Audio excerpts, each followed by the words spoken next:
خلیفہ دوم فاروق اعظم سیدنا عمر ابن خطاب رضی اللہ تعالیٰ عنہ کے جلال کا اور ان کی عظمت اور ہیبت کا ایک الگ انداز تھا. قیصر اور کسریٰ بھی تھر تھر کانپتے تھے. اور وہ ننگی پیٹھ پر پیپل کے درخت کے نیچے سونے والا غلام رسول، لیکن پوری دنیا طاقت کا لوہا مانتی تھی.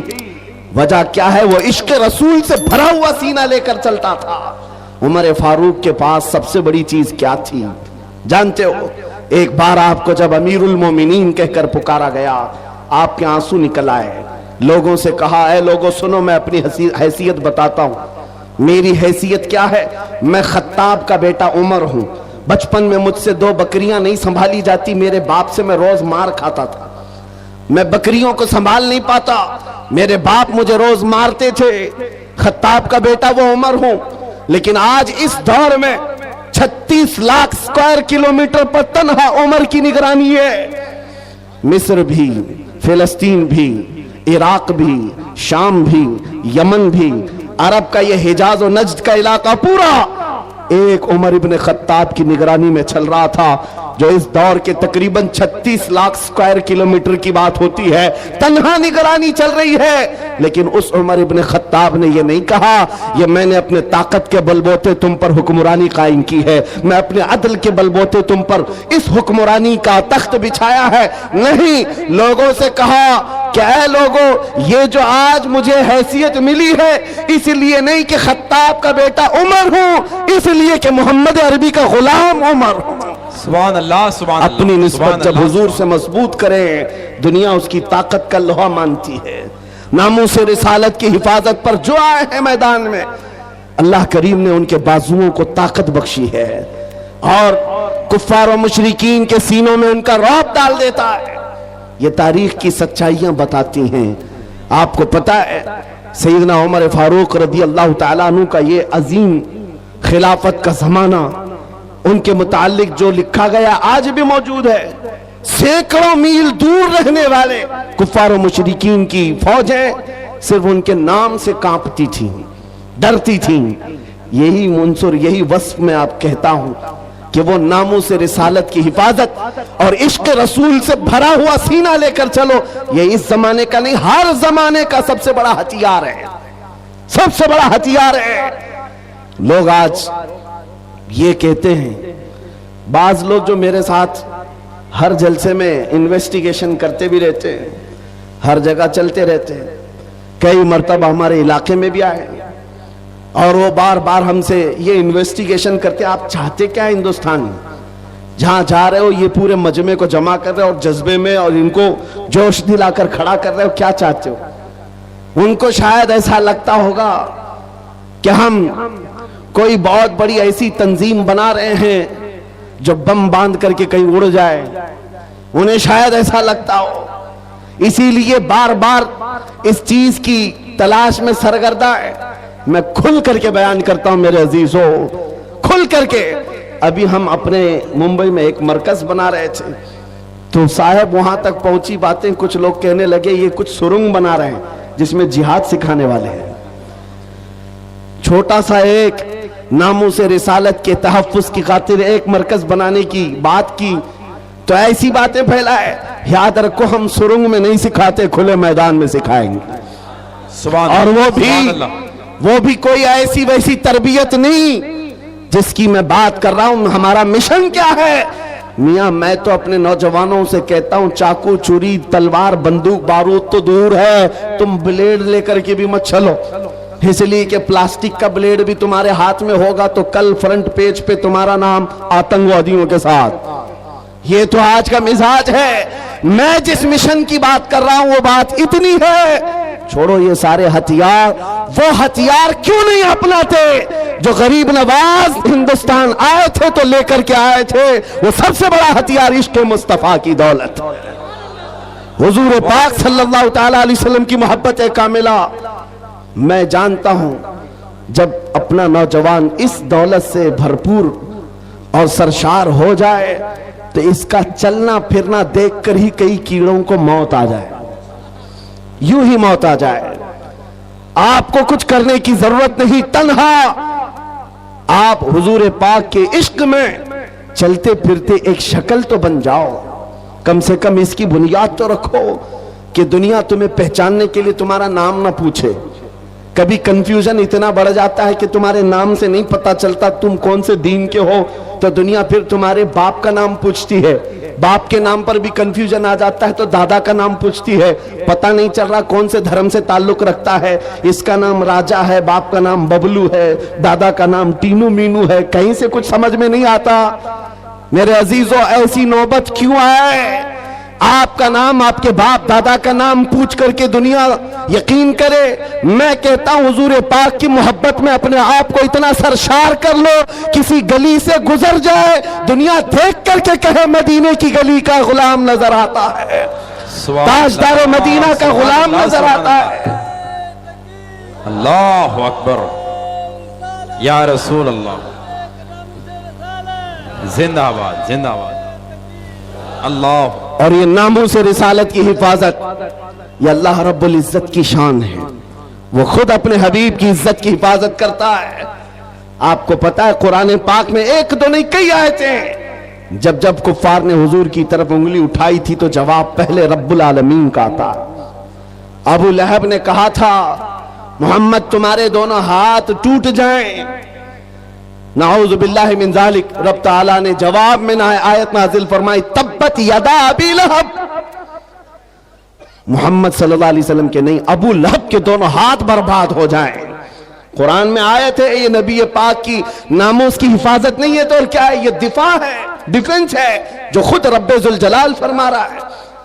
ابو لہب نے کہا تھا جب میرے آقا صلی اللہ علیہ وسلم کے بیٹے حضرت ابراہیم کا انتقال ہو گیا، حضور کے 3 بیٹے تھے، تیسرے بیٹے کا جب انتقال ہوا تو یہ بات پھیلائی گئی کہ محمد صلی اللہ تعالیٰ علیہ وسلم کی نسل ختم ہو گئی، بیٹوں سے نسل چلتی ہے، یہ تیسرا بیٹا بھی چلا گیا۔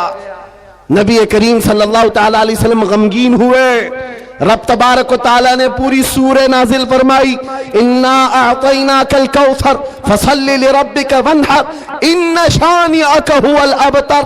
اے محبوب ہم نے آپ کو خیر کثیر عطا فرمایا، کھڑے ہوں اپنے رب کی عبادت کریں، قربانی کریں۔ آپ کٹی ہوئی نسل کے نہیں، آپ کا دشمن کٹی ہوئی نسل کا ہے، یہ رب کا فرمان ہے۔ اپنے نبی کے عزت کے دفاع میں اللہ رب العزت نے یہ فرمایا آج ڈھونڈ کر کے نکالو ابو لہب کا بچہ کہاں ہے، اس کی اولاد کہاں ہے، نہیں پاؤ گے، لیکن جس وادی میں بھی جاؤ میرے نبی کے خاندان کو ضرور پاؤ گے، سادات کی خوشبوئیں ہر جگہ نظر آئیں گی۔ اللہ کریم نے اپنے نبی کی عزت کی حفاظت کا کیسا دفاع کیا ہے۔ تو ایک مرتبہ آیتیں اترنا رک گئی تھی، جو وہی آتی تھی چند دنوں تک وہی نہیں آئی۔ مکہ کے کافروں نے یہ کہنا شروع کیا وَدَّعَ رَبُّ مُحَمَّدٍ مُحَمَّدًا، محمد کے خدا نے محمد کو چھوڑ دیا ہے، یعنی اب آیتیں نہیں آتی ہیں، اس کا مذاق کرنے لگے۔ نبی کریم صلی اللہ تعالیٰ علیہ وسلم کے دل پر یہ بات گراں گزری، چند ہی دن نہیں گزرے تھے کہ جبرائیل امین پوری سورہ لے کر آئے، وَالضُّحَىٰ وَاللَّيْلِ وَمَا سَجَىٰ مَا وَدَّعَكَ رَبُّكَ وَمَا قَلَىٰ۔ اے محبوب آپ کو آپ کے رب نے نہ چھوڑا ہے نہ کم کیا ہے، وَلَلْآخِرَةُ خَيْرٌ لَكَ مِنَ الْأُولَىٰ، بلکہ آپ کی ہر آنے والی گھڑی پچھلی گھڑی سے کئی درجے بہتر ہے۔ سبحان اللہ سبحان اللہ۔ میرے عزیزو یہ سب آیتیں میں وہ آپ کے سامنے کوٹ کر کے بتا رہا ہوں جس میں رب ذوالجلال نے شان رسالت بیان کیا، اپنے نبی کی طرف اٹھنے والی انگلیوں کو رب تبارک و تعالیٰ نے توڑ دیا۔ جواب ارشاد فرمایا آج اگر ناموس رسالت کی حفاظت یا اس کا دفاع کوئی کرتا ہے تو یہ سنت الہیہ ہے، یہ اللہ رب العزت کے قانون اور اس کی سنت ہے۔ آج اس سنت پر عمل کرتے ہوئے جو اکابرین امت آئے ان کی مثالیں میں آپ کے سامنے رکھتا ہوں۔ لوگوں ایک بات یاد رکھو، حالات جتنے بھی خراب ہو جائیں اپنے نبی کی عزت کی حفاظت وہ جس سے چاہے لے لے، جس سے چاہے لے لے۔ یہ ضروری نہیں کہ وہ زمانے کا بہت بڑا متقی پرہیزگار ہو، یہ ضروری نہیں ہے کہ بہت بڑا فقیہ اور عالم دین ہو۔ مولا کریم اپنے نبی کی عزت کی حفاظت پتھروں سے بھی چاہے لے سکتا ہے، کتوں سے بھی لے سکتا ہے۔ علامہ ابن حجر عسقلانی رحمت اللہ علیہ لکھتے ہیں کہ تتاریوں کا جو حملہ ہوا تھا بغداد میں، بغداد کو انہوں نے تباہ کر رکھا تھا، ایسا تباہ کیا تھا کہ پورے بغداد کی سڑکیں اور وہاں کی گلیاں مسلمانوں کے خون سے بھری ہوئی تھیں، دریائے دجلہ کے پانی کو لال کر دیا تھا مسلمانوں کے خون سے، مسلمانوں کی کھوپڑیوں سے مینار بنا دیے تھے، اتنے قتل جس کا شمار نہیں ہوتا، ذخیرہ جو مسلمانوں کا تھا بڑی بڑی کتابوں میں اس کو جلا کر راکھ کر دیا تھا۔ ایک وقت ایسا آیا کہ تتاریوں کا جو حاکم تھا اس نے کچھ علماء کو قید کر کے گرفتار کر کے اپنے دربار میں منگوایا، جو مسلمان بچے کچے تھے ان علماء کو بیڑیاں باندھ کر کے زمین پر اوندھا لٹایا گیا۔ آپ پوچھتے ہیں نا ان حالات میں ہمیں کیا کرنا چاہیے؟ سنیے میرے عزیزوں، حالات تو ایسے ہو گئے تھے بغداد میں کوئی ان کا پرسان حال نہیں۔ آج لوگ یہ بھی کہہ رہے ہیں کہ غزہ کے مسلمانوں کا کوئی پرسان حال نہیں، کیا ہوگا؟ توجہ، ان علماء کو قید کر کے بیڑیاں باندھ کر کے زنجیروں میں بادشاہ اپنے دربار میں اوندھا لٹایا ہے، اور اتنے ہی پر بس نہیں، ایک زر خرید عیسائی پادری دربار میں لایا گیا ہے، اس کو نذرانہ صرف اس بات کا دیا جا رہا ہے کہ وہ رسول اللہ کی شان میں گالیاں دے، حضور کی شان میں گالیاں دے، ان مسلمانوں کے دلوں کو جلائے۔ ہر زمانے میں دنیا یہ جانتی ہے مسلمان قتل سے اتنا ڈرتا نہیں ہے جتنا رسول پاک کی عزت پر کوئی انگلی اٹھاتا ہے تو اسے تکلیف ہوتی ہے، اور ہے یہ حقیقت ہے۔ ہمارے بہت سارے ظلم و ستم ہم برداشت کر لیتے ہیں، لیکن نبی پاک کی شان میں ادنا توہین برداشت نہیں ہوتی۔ اس ظالم نے ایک عیسائی پادری کو دربار میں بلایا، کہا ان کے نبی کی شان میں گالیاں دیتے رہو، سنی تم پر جنکشن پیسے کی لٹائے جانب جائیں سے گے، سماعت اور کر وہ رہے گالیاں ہیں۔ دینے لگا۔ کون ہے وہاں پر جو حفاظت کرے میرے نبی کے نام کی عزت؟ کون ہے؟ کون حفاظت کرے گا؟ جو علماء تھے وہ تو زنجیروں پہ قید ہیں، کون ہے؟ اللہ کریم جب چاہے جیسے چاہے حفاظت کرتا ہے۔ دربار میں بادشاہ کا ایک کتا تھا جو سونے کی زنجیر سے کوٹے پر بندھا رہتا تھا، ایک کھوٹے پر بندھا رہتا تھا۔ جیسے ہی وہ پادری گالیاں دینے لگا وہیں سے کتا بھونکنے لگا، زور زور سے بھونکنے لگا۔ درباریوں نے کہا کہ تیرا بیان شاید کتے کو اچھا نہیں لگ رہا اس لیے کتا بھونک رہا ہے۔ عیسائی پادری نے کہا وہ تو جانور ہے، میرا بیان کیا سمجھے گا؟ دوسری بار گالیاں دینے لگا، کتا پھر بھونکنے لگا۔ پھر لوگوں نے کہا تیرے بیان پر ہی کتا بھونک رہا ہے۔ اس عیسائی پادری نے کہا میرے بیان پر نہیں بھونک سکتا، اسے کیا خبر ہے؟ تیسری بار جب نبی پاک کی شان میں ہرزہ سرائی شروع کیا، اس کتے نے زنجیر توڑ دیا اور اچھل کر کے ایسے دربار میں آیا، اس عیسائی پادری کے سینے پر چڑھ کر اسے دم زدن میں چاک کر کے 2 ٹکڑوں میں بدل دیا۔ اس کتے کی ہیبت ایسی طاری تھی، پورے دربار میں سپاہی سے لے کر بادشاہ تک ہر آدمی کھڑا رہ گیا، اور کتے کو دیکھنے کی بھی تاب نہیں تھی، ایسا لگتا تھا کوئی شیر ببر آیا ہوا ہے۔ اس کتے کی ہیبت سے لوگ ڈرے ہوئے تھے، اور تاریخ میں یہ لکھا ہے جنہوں نے ہماری کھوپڑیوں سے مینار بنایا تھا، جنہوں نے بغداد کو ہمارے خون سے نہلایا تھا، اسی تتاریوں کے دربار میں 1-2 نہیں 10,000 تتاریوں نے کلمہ پڑھ کر اسلام قبول کر لیا۔ سبحان اللہ، سبحان اللہ، سبحان اللہ، سبحان اللہ۔ جب رب تبارک و تعالی ناموس رسالت کی حفاظت فرماتا ہے تو وہ کتوں کے ذریعے سے بھی کام لیتا ہے۔ یہ بات یاد رکھو، اور دنیا کو بھی میں یہ بتاتا ہوں، ہمیں قید کر دینے سے یا ہمیں پھانسی دے دینے سے اسلام کا خاتمہ نہیں ہوگا۔ کچھ لوگ یہ سمجھتے ہوں گے، آپ کو پتہ ہے تاریخ میں جب مراد آباد میں کفایت علی کافی رحمت اللہ تعالیٰ علیہ کو پھانسی پر چڑھایا گیا تھا، انگریز 8 دن تک جشن منا رہے تھے۔ ایک ایسے مولوی کو ہم نے پھانسی پر چڑھایا ہے جس کی زبان چلتی تھی تو ہزاروں لوگ اسے سنتے تھے، اور پورے لوگوں میں اس کا ایک رعب تھا۔ ہم نے اس مولوی کو ختم کر دیا، مسلمانوں میں ایک خوف پیدا ہو جائے گا، ڈر پیدا ہو جائے گا۔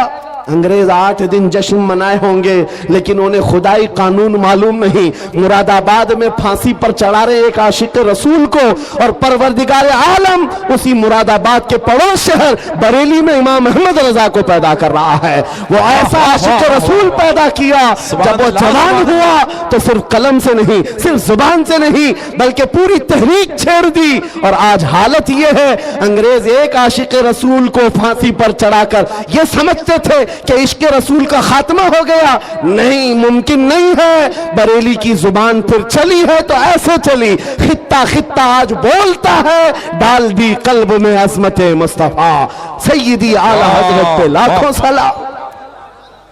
عزیزان گرامی وقار, آج ان حالات کو دیکھ کر جو سراسیمگی ہے نوجوانوں میں 2 چیزیں عرض کرتا ہوں.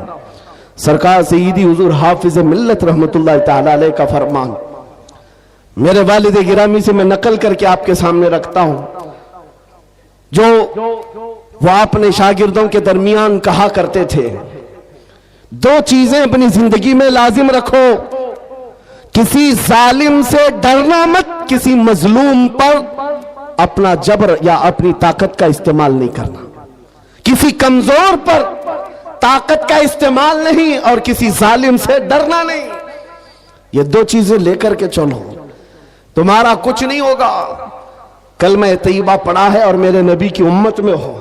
موت تو یوں بھی کسی بستر پر آنی ہی ہے, اور جب موت آنا ہی ہے تو میرے نبی کی سنتوں پر آ جائے, حضور کی محبت میں آ جائے, کیا فرق پڑتا ہے. عزیزان گرامی وقار, اس جملے کو لے کر چلے, خاص کر آپ کے اس صوبے میں. یہاں لوگوں کو بلڈوزر سے ڈرایا جاتا ہے. مسلمانوں,